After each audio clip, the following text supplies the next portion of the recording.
Warning: the following podcast contains violent scenes that may be unsettling to some listeners. Listener discretion is advised. In 1987, four childhood friends were reunited after 10 years to investigate the murder of a mentor they all shared. During this time, they unlocked the deep secrets of the past and found themselves exposed to the darkness that surrounded them. Soon it became more than a fight for justice, and instead it became a fight against the ultimate evil. 6 months later, in the winter of 1988, bonded by their knowledge of the dark unknown, they have decided to no longer be the victim. Now they seek out the deep roots of satanic corruption that hides in the shadows of society, all the while trying to mentor a new companion seeking justice for the death of his cousin. Institutionalized is the second story arc in the Chronicles of Darkness first edition story, The Ultimate Evil, set in Bismarck, North Dakota in 1988. Join us in this tale of satanic horror with Wayne, played by Adam, Che, played by Andrew, Alex, played by Mitch, Michael, played by Slavic, and the newcomer Derek, played by Tillman. If you'd like to contact us, you can find us on Twitter at twin_cities_VTM and on Facebook and Discord at Twin Cities by Night. If you'd like to help support the podcast, you can find us on Patreon at Twin Cities by Night. We hope you enjoy.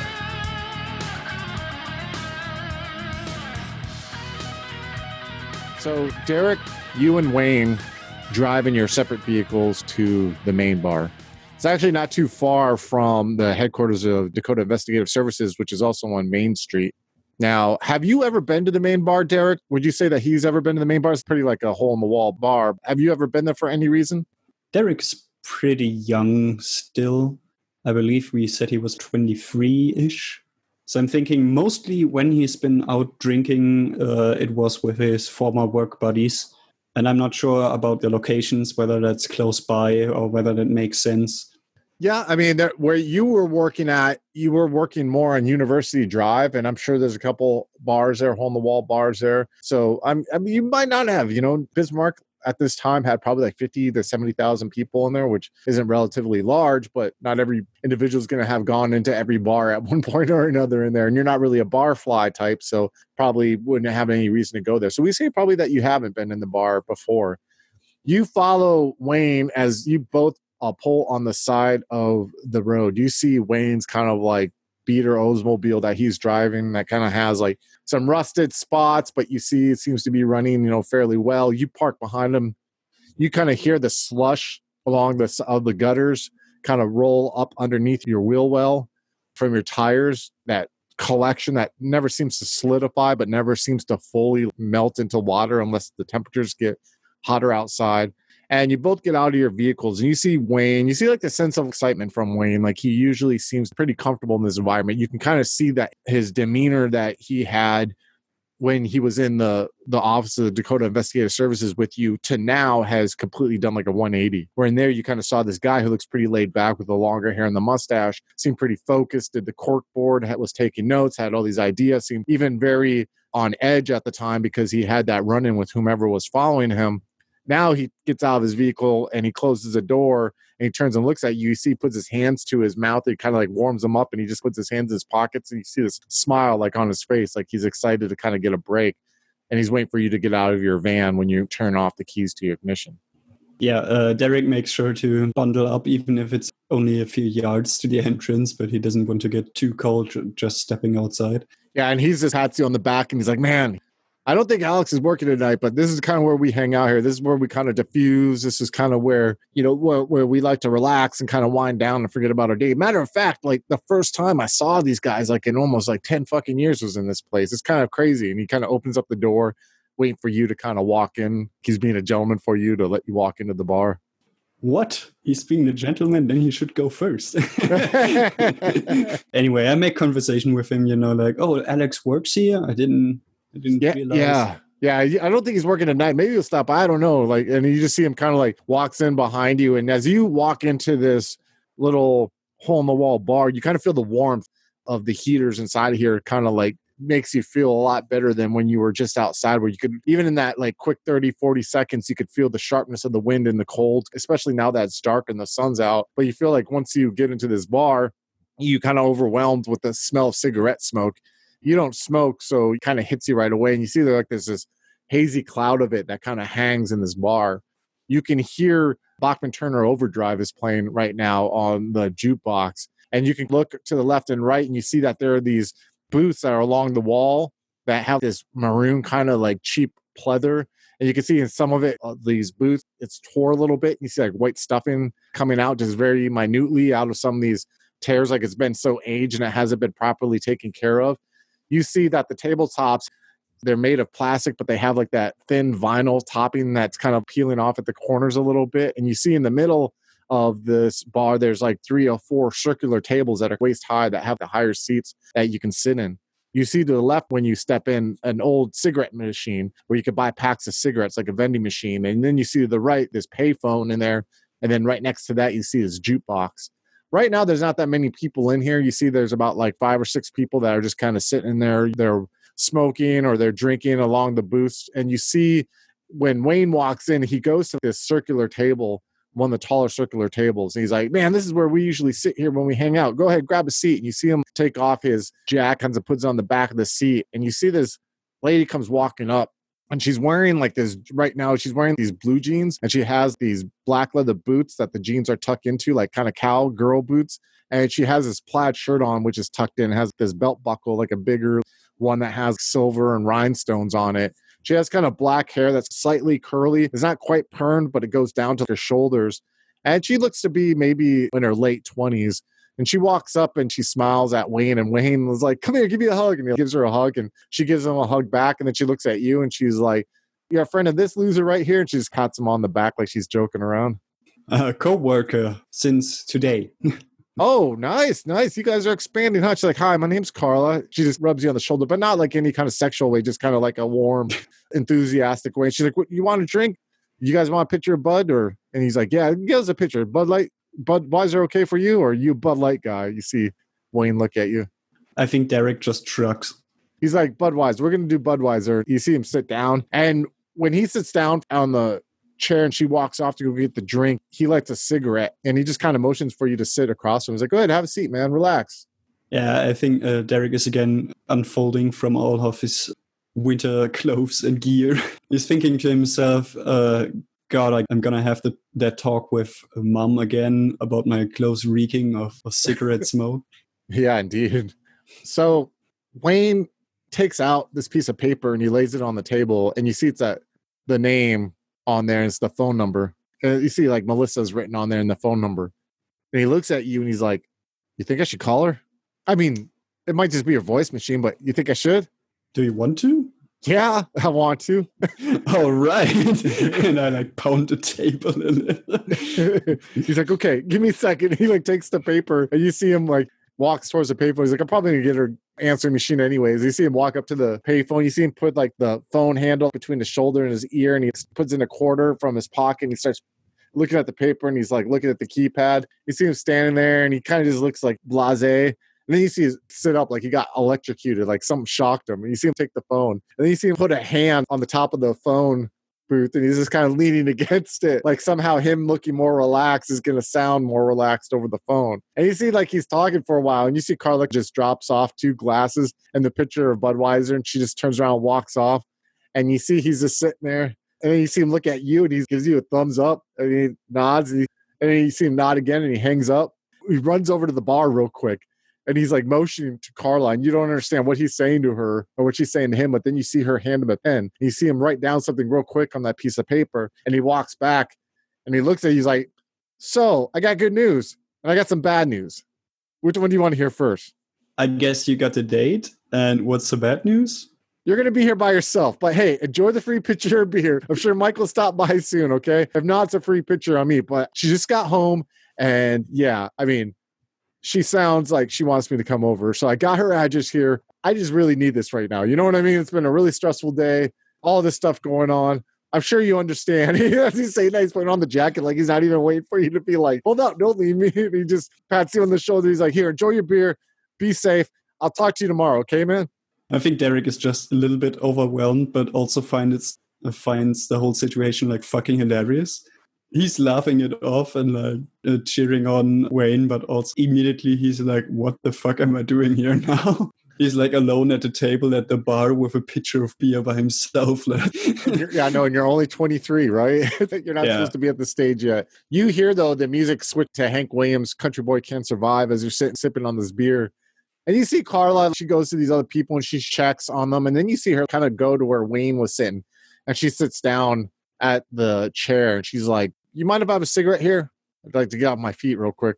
Sure, go ahead. So I heard you work with Alex from time to time? Yeah, I work with him. Good guy. I'm actually kind of glad. And it's kind of funny that you bring up Alex and all them. These are some good guys that you're working with. I hope you know that. These guys have known each other since they were kids, real young, and they just reconnected last spring. So they've done a lot in like the last 6-7 months. I'm actually pretty happy to see that they're doing good. And I just want to let you know that there's some good guys and you're working with some good guys there. So that in return probably means that you're a good guy because I know they wouldn't be hanging out with no shitbags. You want a cigarette? And she just kind of motions the pack to you. I'm good. So your first day, like what even got you in with these guys? They approached me when they started their PI gig. Michael and I, we have like a mutual friend who also used to work for the police force. I wasn't really interested at the time, but my previous job situation completely fell apart this morning. So I hit him up again. Sorry to hear that. Fucking Reaganomics. And she looks at you and she's like, you know, I was really caught off guard when they told me they're opening up a PI. I mean, you look at them. I mean, fuck, you know Wayne, obviously. And I mean, when I heard Mike was leaving the force, I was surprised. And then when I hear all of a sudden that they got a business and you see them all four in here all fucking drinking and joking around and thinking that these guys are like catching cheating wives and cheating husbands and doing God knows what else is kind of funny. But I mean, they've changed a lot. Even like Alex, you know, Alex has been through some shit and he's came out on the other end and he's doing really well. And even Wayne, like when I first met Wayne last spring, he just kind of seemed like he wasn't doing anything with his life. And just now he's all motivated, and he's all excited, and he's running around like he's got another lease on life. And they just seem so much happier. I'm really surprised, but I'm glad that you're able to get a job. I mean, it's tough, you know. I'm working fucking 2 jobs. I wish I didn't have to work 2 jobs, but I got 2 kids I got to take care of. What can I do? Shitty ex. I wasn't that good in my choice of men before. She just kind of smiles at you. Yeah, right. I need to help out my family as well. Not kids, but my parents. Really? You take care of your parents? Well, it's more of a mutual thing, I guess. You don't live with your parents still, do you? I mean, we're a whole way apart. Oh, you live in apartments by them. That's sweet. So you take care of your parents like that? Really? I mean, you help out. You say it's mutual, but I mean, you got your own place and everything. What's the mutual about it? Your mom makes you dinner once in a while? Yeah, you got that right. Okay, well, I just think that's a part of the reward of taking care of your parents. See, there's not that many good men like that. I think that's really commendable. I always seem to miss them whenever they swim on by and they're available. But I mean, that's great that you're doing that. That's wow. Go ahead and give me a wits and composure, please. 2 successes. You notice her demeanor is different when she first started talking to you, meaning that when she first started talking to you, you were a customer who happened to be a friend of someone. And now when she's talking to you, she seems almost impressed by what you're saying. And you could see that there is the first signs of like a weird interest. And when you pick that up, you get that awkward feeling that sometimes people get when they think that they're picking up someone might show interest in them. You kind of get that weird tingly feeling kind of like in the center of your chest a little bit. That's the moment you're having right now with that role where you kind of realize like her mannerisms, what she's doing right now. Like even she put her hair behind her ear for a second and kind of just like smiled at the ground when she made that comment about all the good ones seem to be swimming by. And then she just goes back to smoking her cigarette. And there's this odd silence between you two for a second until you do whatever you're going to do. I think Derek's going to feel very self-conscious and drink some beer. So there's this odd like moment where you're drinking a beer, she's just smoking a cigarette, and you know, you're just like, And there's even this moment where she like looks at you and you look at her, and then like she looks at the TV behind the bar, and then she just like looks at you for a second, like she's waiting for you to say something. What are you thinking right now? What's going on in your head right now when you realize this moment? I think he's not really uncomfortable, but he's not sure what to talk to her about. And I think that's kind of like a mutual thing. she's taking a break a little bit. And we're basically just talking about our mutual friends or like people we know, but there's like no real connection. And so Derek is probably like wondering, is Michael gonna show up or something? Yeah, he's like, Lord help me, someone show up here. I understand that completely. And on that note, we will cut back to a few hours before this, where Alex, you are standing in front of the school and you just got done telling Wayne that you're going to walk home. It's about, like I said, 4:45, 5 o'clock right now. This conversation between Derek and Carla will say it's taking place like at 9 o'clock or 8:30. What do you plan to do for the rest of the afternoon or rest of the evening? Alex will walk home, mulling things over in his head for a little bit, probably ruminating on one or two of the nightmares that he had recently. Along the way, he'll probably get it in his head to go to the bar, at least to grab a drink and take the edge off a bit. Are you going to have your parents pretty much take you to the bar? He's just going to walk, maybe grab a cab or take a bus if it's on the way. You can grab a cab, we'll say. We'll just kind of fast forward it till this awkward moment, where basically you probably went home and sat and thought about your dreams and, thought about whatever you were finding out. And we'll just kind of time jump it to where you open up the door to the main bar and you see Carla sitting there and she's having this conversation with this guy you recognize to be Derek is sitting there with her at that moment. Derek, you hear the bar open because you can kind of feel the wind from outside go on the back of your neck and you look and you see Alex. I'm sure you get that life preserver drowning in the ocean, like, oh, thank God, as he comes walking in. And at that moment, you see Carla gets up, but she looks at you, she's like, well, it looks like you have company here. She's like, I'll talk to you later. And she puts out the cigarette in the ashtray, and you see her go walking towards another customer. And she kind of waves to you, Alex, as you walk on by. And she's like, oh, can't take a night off, can you? Alex will wave back. No, I'm just here for a drink. Your buddy's there. He has a picture to share with you. And she just kind of smiles. And then there's a moment where she's really good at communicating with you, Alex, when there's people there to not make it seem like, not make it stand out. It's that weird bartender / waitress communication that they have where they can kind of warn like, hey, the person right next to me is an asshole, or, watch out for this guy who's grabbing my ass, or warning that guy right here in front of me is a drunk, be careful. And she says something and it kind of catches you off guard where she's like, your friend really needs to learn how to open up. And she just kind of looks at you. And the way she looks at you, it's almost like the motherly look that moms give their sons when it's like, listen to what I'm saying right now. You can blow off whatever I've said before, but I'm using that stern look. And she looks at you and she says that. And then she just turns around and walks behind the bar. I don't know what's going on in your head then at the moment, but go ahead. Scene's on you, guy. Right after she says that, Alex will be like, that's what the beer's for. And then he'll walk up to the bar. Or actually, he'll just walk behind the bar, pour himself some whiskey, and then walk over to the table. Like, fuck it, I work here. Derek, how's it going? Pretty good. Here. Oh, you got yourself a drink. I mean, Wayne used this glass like once, I think, but... That's all right. I want to sip something for a little while, and not a beer. You go ahead, though. Great. I got like 3 pints ahead of me. Good. How you doing? I'm all right, just thinking on stuff. What have you got going on right now? Nothing much. Wayne kind of ditched me for some girl he saw once and talked to for like 2 minutes, I think. Gotta scratch that itch, I suppose. And just a reminder, that you guys did some stuff without Alex, so maybe you can fill him in on some of the stuff you looked into talking to the boy Jason and at the airport. So Alex, did you like hear from Wayne? He says he was being followed in the car. No, I haven't heard from him since we left the school. Yeah, exactly. Right after that, he noticed someone was pursuing him. Huh. What was going on, do you know? Not really. I think Wayne tried to confront the guy by almost causing an accident of some sort, doing some really weird stunt thing on the road. But he only got a license plate. That's odd. Alex will take out his sketchbook and just start absentmindedly doodling while watching Derek and listening to him. Whiskey in one hand, pen in the other. Yeah, so we went to the airport because, the car was a rental car. And we checked the office there for the rental service. And apparently the guy already left town. Like he's from another state. You got a name, though? Brian something. Sounds kind of generic. Kinda, yeah. Might have been an alias. Yeah, and I guess now Wayne is banging the office lady. All right.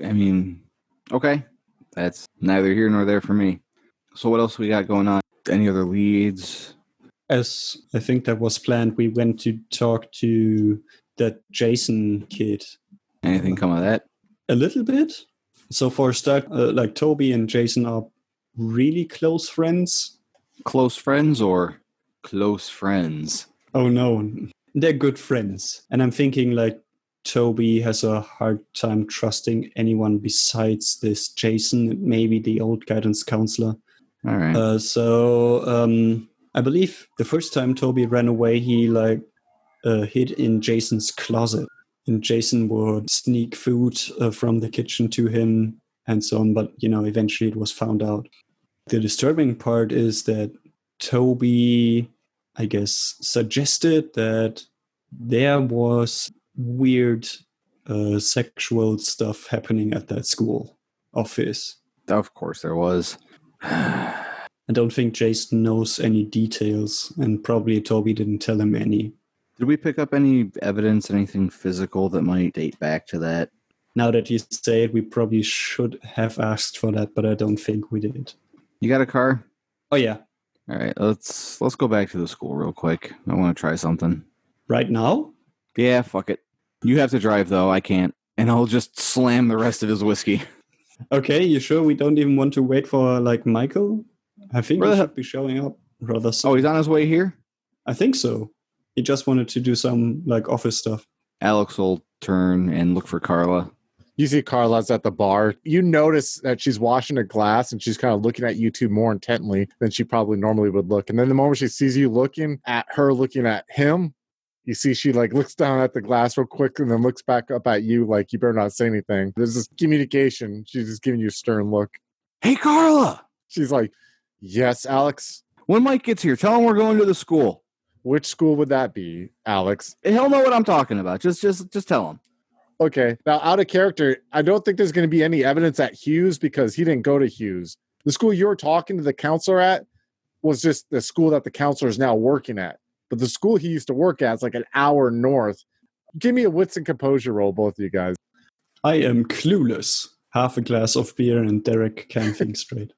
What, one success? Okay. Yes. So basically you realize you're wait a second. You're okay, this is a school that's an hour north in the boons. It's a private school. They probably got security there. They're going to have people living there. There's headmasters there. So the whole breaking in and kind of going there thing isn't going to really be a good thing. Now, I mean, if you want to go there, I'm not going to stop you from going there. You realize that the school is purposely secluded there. And also that's another thing too, is that you're two non-certified PIs. So basically if you show up there and you say, I need to talk to someone, you guys have no form of identification or anything to that extent. But I'll let you guys think about that while we cut to Mike real quick. Mike, you just saw what you saw in the news right now, and you're kind of sitting there in the office. What are you doing right now? Well, probably finishing up the paperwork. I'm pretty sure Mike originally wanted to sleep in the office right now. I guess my question is there any reaction to seeing what you think is Che's Jeep on the television, like earlier from that day, saying that it was wrecked and that basically there have been gunshots that were fired. Yeah, I mean, I would say that's a pretty big revelation. Mike probably thinks that he needs a drink. He'll go or hang out. Okay. I mean, is there any emotions that he's feeling, seeing from what he saw? Yeah, I mean, he's in shock. It's kind of hard to say what he's feeling. So he's just kind of walked to the bar to get a drink, just to think. He's not quite ignoring what happened. He's just fuck, he's in shock. He needs to go get a fucking drink, and then you're going to think about how you're going to handle this shit right now. Is that what you're saying? Exactly. About seeing that? Okay. So you walk. I mean, do you put on your jacket, or are you still even kind of in shock where you just kind of walk out with what you're wearing and you walk down the 2 blocks to go to the bar? Yeah, I guess he'd probably go there. Just go there? Okay. You walk outside and you lose sense of time for a little bit. You feel the coldness of the wind cutting across and through your shirt. You feel your hands are getting tingly and numb. You feel your cheeks and your face is getting numb. You walk into the main bar. You guys are sitting there talking about maybe going to this school, and you see you guys are having drinks. You feel the door open. You feel the wind from the door opening, and it hits you. And you both look, Alex and Derek, and you see this figure standing in the doorway. And you see the figure of Michael standing there. And he has no jacket on. He's just wearing this short sleeve button-up shirt that he was wearing before and these jeans. If you both could give me a wits and empathy roll, please. 1 success. Also 1 success. So you both notice when he walks in, you can just tell by the look on his face that something's not right. You put 2 and 2 together. You see that he's not wearing a jacket. Face looks all red, and it's from the weather. The face looks red. You see him like walk into the building and stops, and you see his eyes are wide open. And what would Michael do with this situation? Would he even notice that these 2 are in there, or would he like head straight for the bar and get a drink, or how would he react in this moment? I think I'm just going to roll wits plus composure roll and see if he notices them. Okay, go ahead and roll it. So yeah, I guess I got a success. So at first he'll just go straight to Carla, and then he'll notice this too. And oh, hey, I need a drink. Carla, never mind. You see, she just kind of looks at you 3, and she just kind of looks like a little confused right now. And when she looks at you, Mike, and she's like, "Do you need a drink, honey?" Yeah, please. Double vodka. She like looks at you for a second, and then she just turns around, grabs the bottle, and puts a double in a glass, and then she turns around, puts it back, and she's like, "This is on the house." And she's like, "You need to get warmed up there. All right? Why didn't you put on your jacket?" Anyway, so Michael sort of doesn't say anything, just takes the shot, shoots it, and he's like, "Jay's dead." What? Yeah, it was on the news. Like, I saw his Jeep totaled. You see there's a second where she like looks at you for a second, and then she looks at everyone in the bar, and she just screams at the top of her lung, like, "Everyone needs to shut the fuck up." And she's like, "Alex, unplug the jukebox." And she turns around the TV. And you see she pulls this like little step stool that she has for the TV, and she kind of like steps on it. You see she turns the knob, and she turns it to like the local channel 5, and she turns it up. And do you unplug the jukebox, Alex, when she like tells you to do that? Oh, yeah. All right, so you hear Alex is like pulls it in the middle of the song, and it goes down. You hear the TV kind of cuts through, and you see on the TV they're still talking about, because this is kind of like a big ordeal. And you see like, "So what exactly set this off, Bob?" And you see like there's a guy, and it looked like it was recorded earlier in the day, like probably like around 3:30 or 4.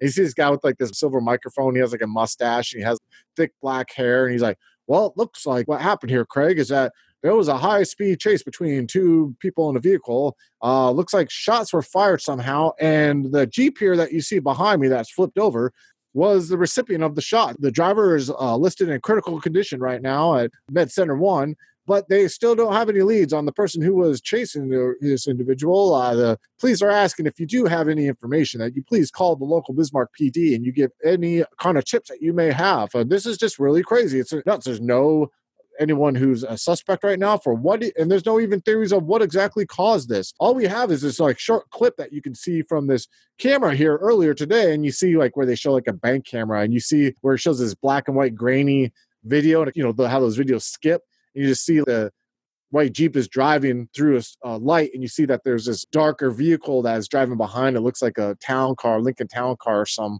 And you see it kind of skips, and you see, but they go through the light, and you see there's actually someone who's like trying to walk across the street and has to stop when they almost get hit by the black vehicle behind it. And then you see it cuts back to the guys like, "Yeah, so again, if anyone has any information, please call 1-518-555-5555 with any information that you can have." And then you just see her like turn around. She turns down the TV and she just looks. And there's this odd silence that's in the bar right now, because usually there's music or there's background noise. You just see these 5 regulars who are like sitting at random booths, are just kind of like, their eyes are all kind of wide. And they just all have this weird look, and they look at each other like, "What's the big deal about this?" And then you see her go, and she's like, "Alex, go plug it back in, please, if you will." And she just turns and looks at you. She's like, "Go sit with your friends." I don't know. They said he's in critical condition, but he's not dead at least. So do you need me to do anything? Do you need me to call anyone for you, Michael? Are you okay? Alex will plug the jukebox back in. I don't know. Thanks, Carla, but it's something me, Alex, and Derek will have to deal with. Okay, you go be with your friends, okay? So anyway, kind of don't think that was a coincidence. Now it's you 3 are sitting. You see Mike walk up, and he's sitting with you guys at the table. Now let's get going to the hospital, I guess. Guess. This could be swarming with cops right now. Good, you'll know them all. They'll let us through. Oh, sure, we can try. Let's go. You up for a little extra work, Derek? I think Derek was kind of like speechless. He's met Shay twice. I mean, he's grateful for him like stepping in and saying, "Hey, this guy is going to do great at our PI company," but he really doesn't know him. I think he's not really sure how to react, but he's standing up, getting his coat back on. Are you all going to go in his van, I take it? Because I guess you're the only one with a vehicle there. Yeah, it's like... Oh, yeah. I don't know about Michael, but Derek would like nudge Alex. You can come with me, and like jingle his keys. Works for me.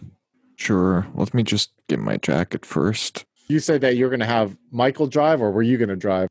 It's my van. You guys all step out of the main, and you get into Derek's van. Who's going to sit shotgun in the van before you guys roll up to the office so Mike can get his jacket? We'll just say that Alex sits shotgun and Mike sits in the back, just kind of like in a shocked state. You guys drive to the front of the Dakota Investigative Services. One of you, I assume, would go get Michael's jacket and bring it out to him. Lock up the office, and you get back into the van, and you take off to go towards MedCenter One. MedCenter One is actually 2 hospitals that are on University Drive. On the left, there's MedCenter One, and on the right, there's St. Mary's Hospital. Both are just kind of very good hospitals, but one the Catholics kind of prefer to the other. St. Mary's is kind of like the one that a lot of the Catholic population goes to, but they're both very great hospitals. MedCenter One just happens to be, in the news report, they said that he was in critical condition at MedCenter One. So you guys drive up to MedCenter One. When you're going north, the direction you guys will be going, it is on the left there. When you drive up, do you guys go towards the front entrance, or do you guys go towards the emergency room entrance where people will go for emergencies? I'll let the driver decide. Is there like different parking lots, or is it more about taking a different kind of entrance? It's more so emergency lane entrances and parking is usually for people who have emergencies or people who are with people who have emergencies. Like if you were taking one of these 2 guys and they needed stitches, or they had some kind of unforeseen circumstance happen, you would take them there. If you most likely would probably go to the front of the hospital, because seeing that they said this happened around 3 or 4 in the afternoon, and it's around like 9:30 or 10 right now. So it's been like 5-6 hours. So I would think probably just parking in the regular parking, go towards the front to the welcome desk and trying to find out where he's at. And if you could speak to him, and that kind of information would probably be the best bet to go. I think Derek would ask Michael and Alex, what do you guys prefer? Front entrance, emergency? Whichever one's less mobbed. Sure. Probably the front entrance right now. At least as far as you guys can see, there's not like a lot of cops, that are in the front or in the back right now. It's not. Maybe there was when this happened like 5 hours ago and they brought him there, but it seems relatively calm right now. You guys park in the front, and you get out, and you see that this parking lot has been plowed of snow. You see that there's these snow drifts that are kind of like along the outskirts of this parking lot. You see straight ahead of you, there's this sidewalk that goes from the parking lot, and it kind of like almost like becomes a crosswalk that goes over this road that is right in front of the entranceway for like people to drive up and drop people off if they need to. And then you see the sliding glass doors, the motion sensor doors of MedCenter One. You even see like in these big blue letters, it says MedCenter One. And then there's like a red cross symbol that's behind the MedCenter One, and it's on fluorescent light. So it kind of like lights up this dark evening right now that you guys are part of this dark, cold evening. You see, it looks like, from what you can tell, that it's like red brick that this front entrance is made of. And you can see that there's multiple stories. So when you look up, you see like warm light and coming from these different rooms. And you can kind of see curtains, so you assume that they're rooms that patients may be staying in like that. And you can see that if you look all the way up, it looks to be like maybe 12 floors, 13 floors. And you can see red blinky lights, which you can only imagine might be like for helicopters that are landing there that are dropping people off. You guys walk across this crosswalk, and you can hear your feet kind of like stepping in these puddles of like slush from the snow until you get up into this concrete little walkway that's in front of these double glass doors. You see that there's like 4 cigarette butt stations there that you used to see back then that were like waist high, where they had sand on the top and people could put out cigarettes. You see that there's benches that are along the side, which people probably are not sitting on during the winter, because you see that there's snow drifts behind, which where most likely during the spring and the summer, there's like bushes or flowers or stuff like that. You walk to the motion sensor double glass doors, and they slide open, and you step through, and you see there's like a 6 feet wide, like 15 feet across little walkway of tile, and it has like this mat for you to stomp your feet and kind of get the slush off and the grind of the streets off of your feet. And you guys instinctually kind of are so used to doing that, you kind of just slide your feet across it to get the wetness and everything off. And then the second door opens up, and then you walk into this lobby of MedCenter One.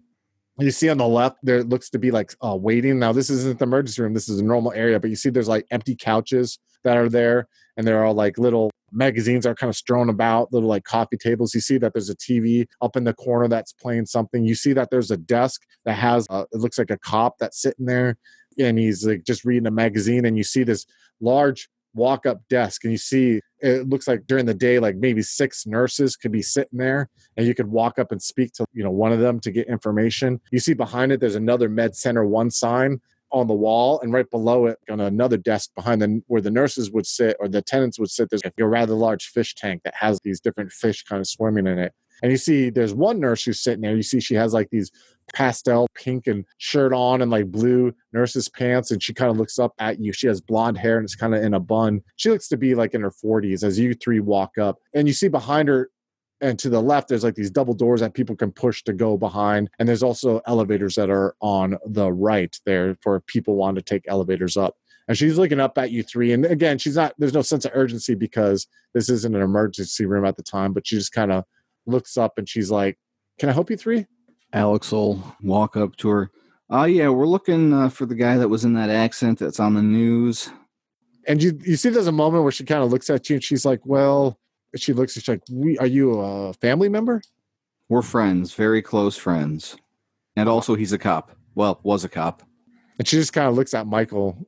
I'm a private investigator, and I show her my license. You see she takes the license real quick, and she looks, and she's like, can you give me 1 second, please? I just have to make a phone call real quick. Sure. Che was an employee of mine.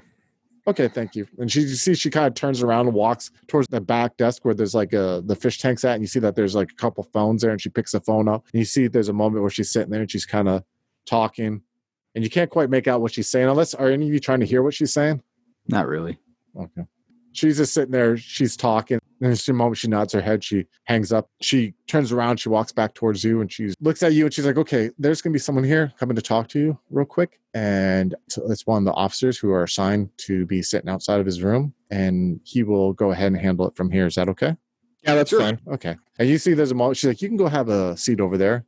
It'll be 1 second before he gets here.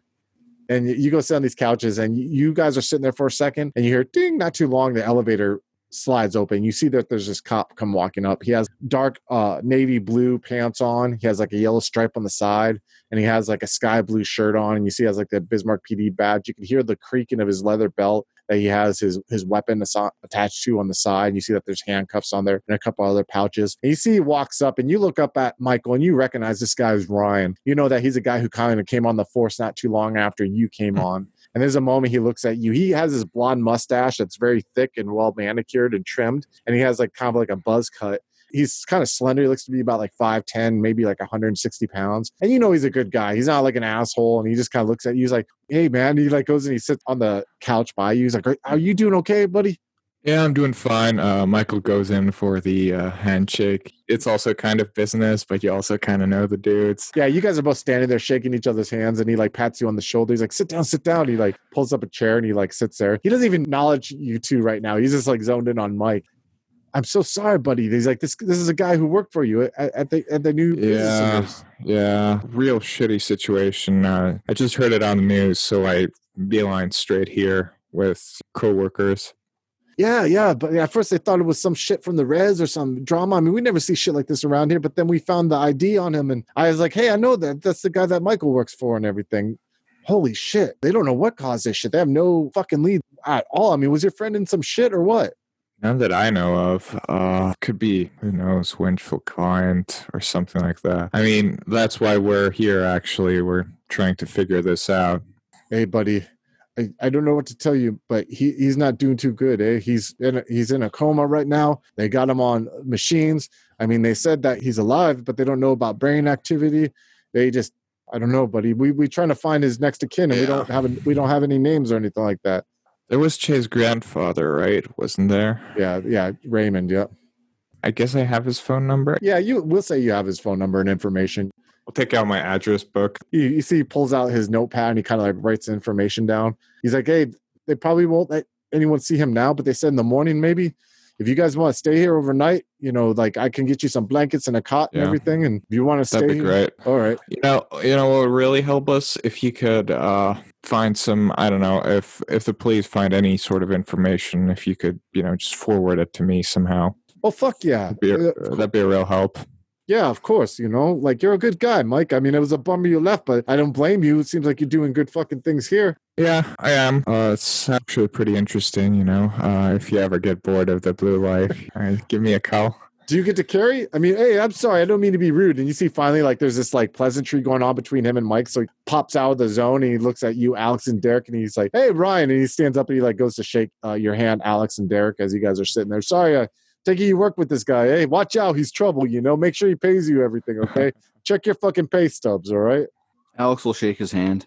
I'm sorry about your friend. I really am. It's fucking nuts. Garbage situation. You guys are carrying and shit? Michael pats his like belt. Hell yeah. All right. I hope you are. I mean, I don't know. This shit doesn't happen in Bismarck. What the fuck? Yeah. It's all going to shit. It's all going to shit. Gotta tell you, this PI job, it makes you see people in a whole new light. I thought being a cop was weird, in a small town, but PI, it's really next level sometimes. Hey, this is what we gotta do. How about this? When things calm down in a couple weeks, I'll have Barbara make a pop roast. You guys can come over for dinner. We can have some drinks. You can tell me some of these crazy ass stories of yours. Hell yeah. Do you settle down yet or what? Or do you I don't want to talk about that shit right now. Listen, I got to get back there. You catch some Z's, all right? Be here tomorrow morning. I'll make sure the guy who replaces me, I think it's Johnson who's replacing me. You remember him, I'm sure. Good guy, kind of dumb, but you can see, look at it. But I don't think he's going to be, I don't want to be the bearer of bad news, but they say his brain is swelling right now. And they're not sure quite what's going on, but he's not going to be awake tomorrow. But if you want to see him, just stick around here tomorrow morning, okay? Will do. Thanks. Yeah. You betcha, buddy. And you see him like turn around. You see him walk to the elevator, hit the door, and he goes and hits the door of the elevator. You see the doors open up and he steps into it.